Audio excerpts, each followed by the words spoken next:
Plusieurs dégâts matériels enregistrés lors de l'incendie qui s'est produit dans la nuit du samedi au dimanche 29 janvier au marché de Mbujimaï dans le Kasaï oriental. La situation est actuellement maîtrisée mais la cause n'est pas encore connue. À 2 jours de l'arrivée du pape François en RDC, les réunions ne font que s'enchaîner. Hier, Samalou Kondé a au cours d'une rencontre fait le point sur les questions sécuritaires avec les responsables de ces secteurs. Législative en Tunisie, un second tour marqué par l'abstention. La majorité des Tunisiens se préoccupe plus des problèmes économiques que celui du vote de ce dimanche. C'est l'heure du journal sur Télé 50. Madame, Monsieur, merci de nous rejoindre. On ouvre avec la réunion de sécurité présidée par le Premier ministre Samalou Kondé en prélude de l'arrivée du souverain pontife en RDC.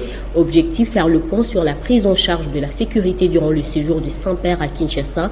Le compte rendu avec le porte-parole du gouvernement, Patrick Mouyaya. Vous savez que nous sommes à 3 jours de l'arrivée du souverain pontife et que le Premier ministre, c'est lui qui coordonne les comités préparatoires de ces grands événements. À 3 jours de cet événement, le Premier ministre a voulu réunir tous les services de sécurité pour faire le point de la situation générale, mais du pays, mais principalement des préparatifs de l'arrivée du souverain pontife, de comment sa sécurité doit être prise en charge, mais aussi la sécurité des Congolais qui vont se déplacer par millions plutôt, pour l'accueil du pape d'abord, mais pour assister à des services religieux qui sont prévus à Ndolo et au Stade de Martyrs. Nous avons, à la suite de cette réunion de sécurité, avoir d'autres réunions de sécurité pour parler cette fois-ci de certains problèmes spécifiques.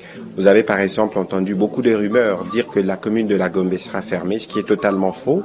Il y aura évidemment une zone autour de l'annonciature, pas loin de la Banque centrale, qui aura un dispositif de sécurité, un peu comme c'est le cas autour des sites présidentiels, parce que le pape, c'est aussi un chef d'État, mais pour le reste, il n'y a pas à paniquer, la circulation pourra se faire normalement. Il n'est pas question de nous rappeler les mois de confinement que la commune de la Gombe a connus par les passés. Et donc, ici, vous avez vu que le président de la République s'est rendu sur les sites aujourd'hui et lui-même a fait les différents tours. C'était aussi question d'aborder toutes les remarques et observations qui ont été faites par l'autorité suprême pour être sûr qu'avec tous nos services de sécurité, nous sommes prêts pour le jour J et pour les grands rendez-vous. Et de son côté, le cardinal Fridolin Ambongo a effectué une visite dans les différents sites d'activité du chef de l'église catholique à Kinshasa. L'archevêque de Kinshasa a appelé la population congolaise à réserver un accueil chaleureux au pape François. Le cardinal Fridolin Ambongo, accompagné des membres du caucus des députés catholiques, s'est rendu d'abord à l'aérodrome de Ndolo. C'est ici que le Saint-Père célébrera la messe. Près d'1 million de personnes y sont attendues. Ensuite, le parking de Sendoué et enfin la cathédrale Notre-Dame du Congo. Après la visite de ces différents sites, le cardinal Ambongo se dit satisfait du bon déroulement des travaux. Pour le moment, je peux dire que nous sommes au bon point. Le pape peut même arriver ce soir. Le pape peut arriver demain. Tout est déjà en place. C'est seulement le petit détail qu'il faut encore faire qui relève de la décoration. La population congolaise est appelée à réserver un accueil chaleureux au souverain pontife. Nous devons nous mobiliser pour l'accueillir. Et l'accueillir non pas comme un petit visiteur, mais comme le pape. C'est quand même le pape. Que personne ne reste chez lui. Vous savez que ces occasions sont des occasions de forte bénédiction. Le pape nous amène un message de paix, un message de réconfort, un message de compassion, de joie, d'unité, de solidarité, aussi de réconciliation. Après Kinshasa, le pape François se rendra au Soudan du Sud. Les politiques aussi ne sont pas en reste à l'Union pour la démocratie et le progrès social. Victor Wakwenda, président de la Convention démocratique du parti, a dans une déclaration mobilisée pour l'accueil chaleureux du chef de l'État du Vatican. On écoute un extrait de sa déclaration choisie par Crispin Tchibikoufou.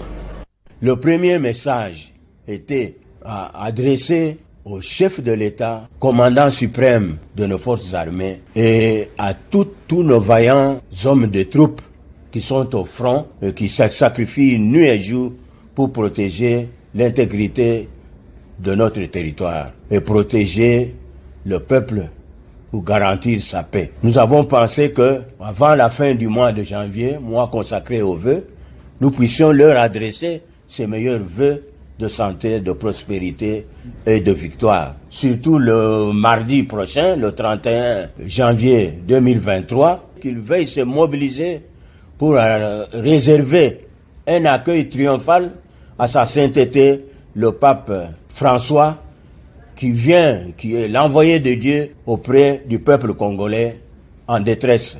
Nous avions pensé que ce n'est pas un fait de hasard que le Très-Haut nous envoie son délégué auprès de nous en ce début d'année. C'était juste, et nous pensons, et nous croyons, nous sommes croyants, qu'il nous apportera la bénédiction de Dieu, la bénédiction sur ce peuple qui a tant souffert, la bénédiction pour que nos cœurs meurtris se convertissent enfin à l'amour de Dieu, à l'amour du prochain, qui manque cruellement à ce peuple, qui fait que toutes les tentatives de réconciliation du peuple, toutes les tentatives de communication entre les communautés à travers les différents territoires, les différentes provinces de notre pays, surtout à l'Est. Rendons-nous en province, plus particulièrement en Ituri, où les forces armées de la RDC condamnent l'attaque des miliciens Codeco URDPC survenue en territoire de Djougou, causant ainsi la mort de plusieurs soldats des forces armées de la République démocratique du Congo. Tout en rendant un vibrant hommage aux militaires tombés sur le champ d'honneur, l'armée rassure quant à la poursuite de ces hors-la-loi jusqu'à leur dernier retranchement. Voici ce que vous devez savoir sur la destruction par les forces armées de l'embuscade tendue par une fraction des Codeco réfracteurs au processus de paix et pourtant l'un des moyens pacifiques privilégiés par le commandant suprême des forces armées pour la restauration de l'autorité de l'État. L'embuscade suivie d'un échange de tirs a eu lieu le vendredi 27 janvier 2023 à la hauteur de Pitso, en territoire de Djougou, environ 50 km au nord de la ville de Bunia sur la RN27. Les forces armées de la République démocratique du Congo informent l'opinion que les opérations de poursuite de ces hors-la-loi sont en cours et tout en rendant un vibrant hommage aux vaillants militaires de forces armées tombés armes à main pendant ces combats. Nous qualifions cette attaque sur les forces armées d'un acte terroriste et la riposte farouche ne tardera pas à venir et sera à l'auteur de leur méchanceté affichée par ces malfrats non respectueux de leur acte d'engagement. Les auteurs de cet acte, ils subiront la rigueur de la loi. Le marché central de Mbujimayi dans le Kasaï oriental a pris feu dans la nuit du samedi à dimanche. Tout a commencé par une fumée observée vers 23h par les passants avant qu'une bonne partie ne s'embrase. Les camions anti-incendie ont tenté en vain de maîtriser le feu, faute de la quantité suffisante d'eau pour y parvenir. La situation s'est calmée tard dans la nuit. On note des dégâts matériels importants parmi lesquels de marchandises des commerçants partis en fumée.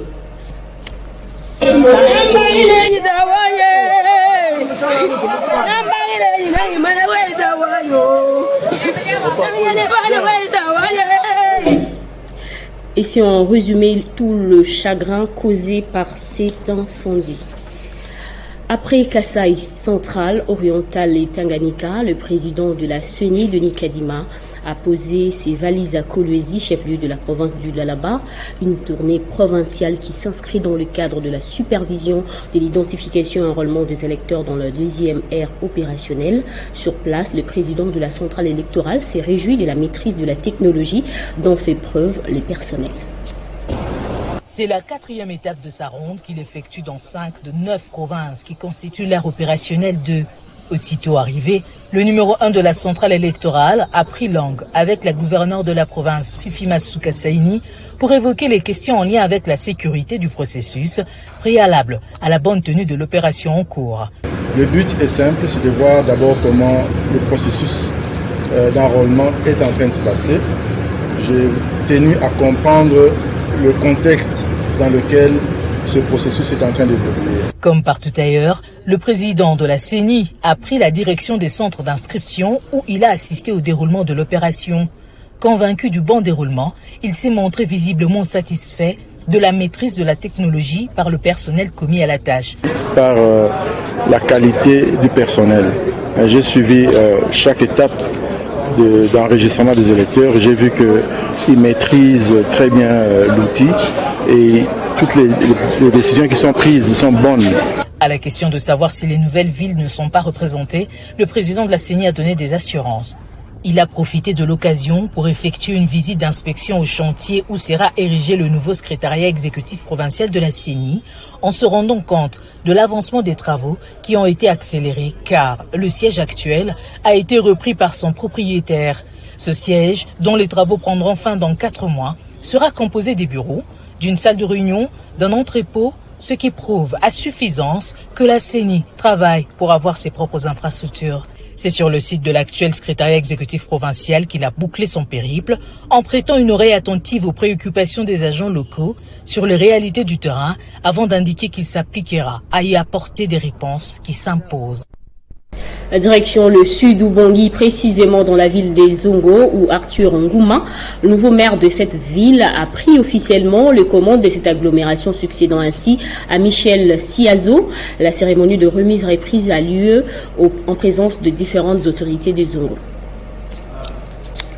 Chaque chose vient en son temps, chaque temps a ses hommes. La ville des Zongo, dans la province du sud Ubangui, vient d'avoir un nouvel maire.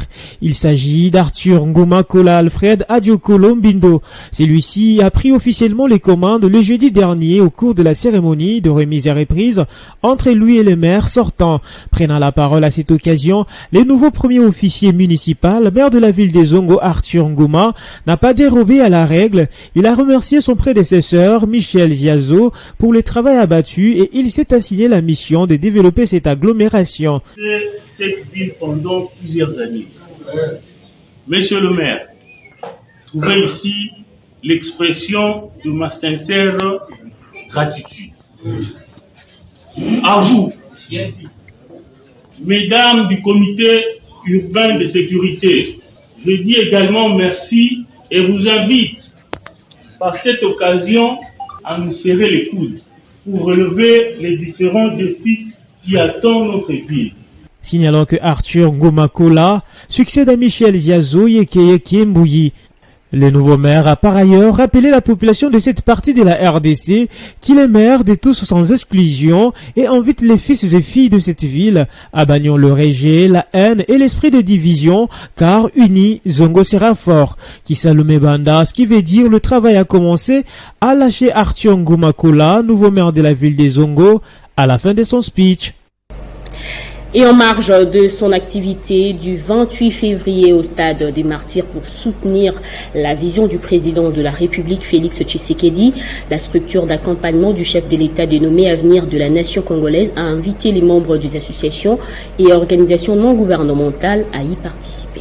La rencontre s'est déroulée en présence de plusieurs membres de l'Avenir de la Nation congolaise ANC ainsi que des invités de marque. Une occasion pour le coordonnateur de cette structure d'accompagnement électoral qui soutient les actions du chef de l'État Félix-Antoine Tshisekedi de porter à la connaissance de l'assistance la tenue le 28 février prochain d'une journée de sensibilisation des AFBL aux actions du chef de l'État Félix-Antoine Tshisekedi. L'événement aura lieu au stade de Martyrs, comme l'indique le coordonnateur.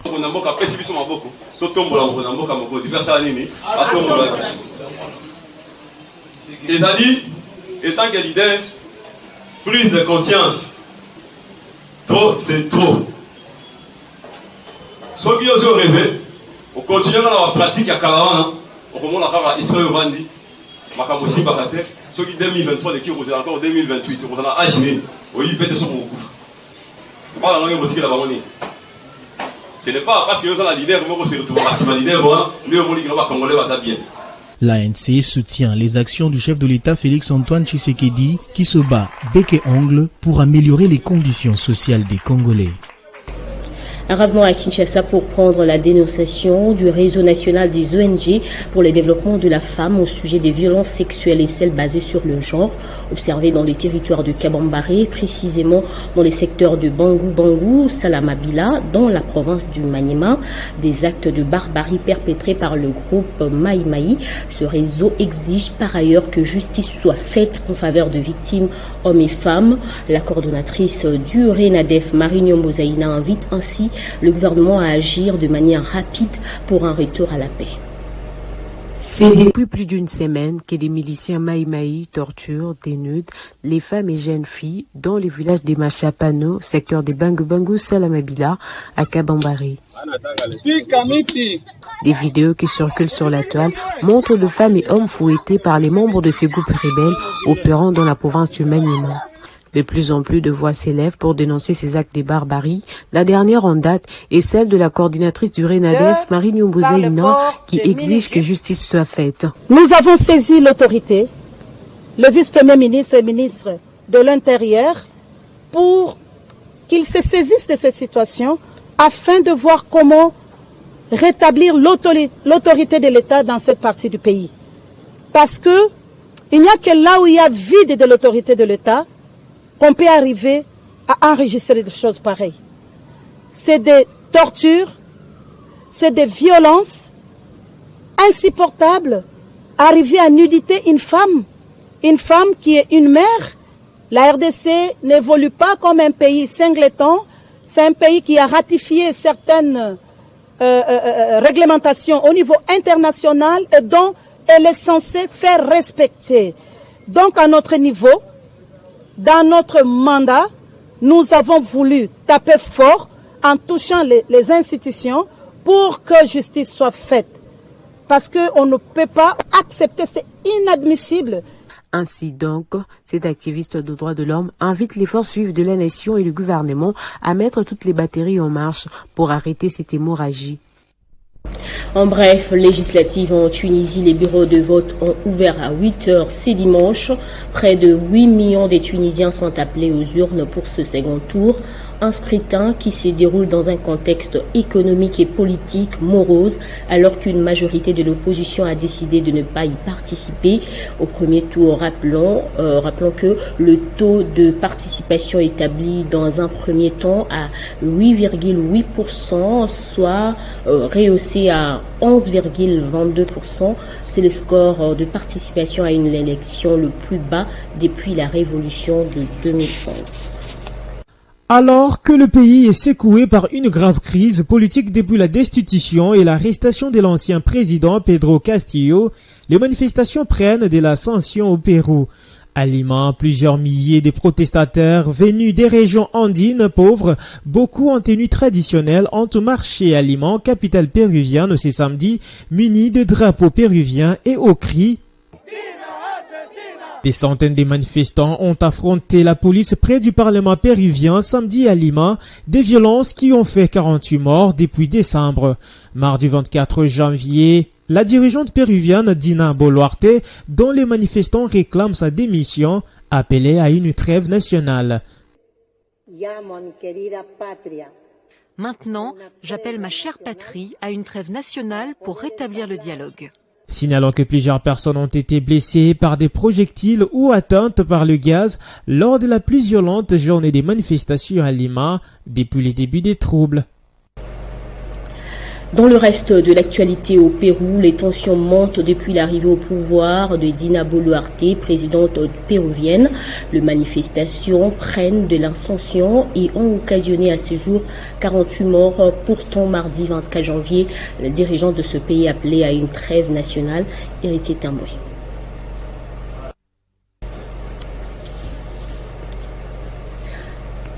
On prend le rappel des titres à présent. Plusieurs dégâts matériels enregistrés lors de l'incendie qui s'est produit dans la nuit du samedi au dimanche 29 janvier au marché de Mbujimaï dans le Kasaï oriental. La situation est actuellement maîtrisée, mais la cause de l'incendie n'est pas encore connue. À 2 jours de l'arrivée du pape François en RDC, les réunions ne font que s'enchaîner. Hier, Samalou Kondé a, au cours d'une rencontre, fait le point sur les questions sécuritaires avec les responsables de ces secteurs. Législative en Tunisie, un second tour marqué par l'abstention. La majorité des Tunisiens se préoccupent plus des problèmes économiques que celui du vote de ce dimanche 29 janvier. Ce journal est terminé. Restez informés sur l'espace 50. L'information est en continu sur Balamboka Congo via YouTube.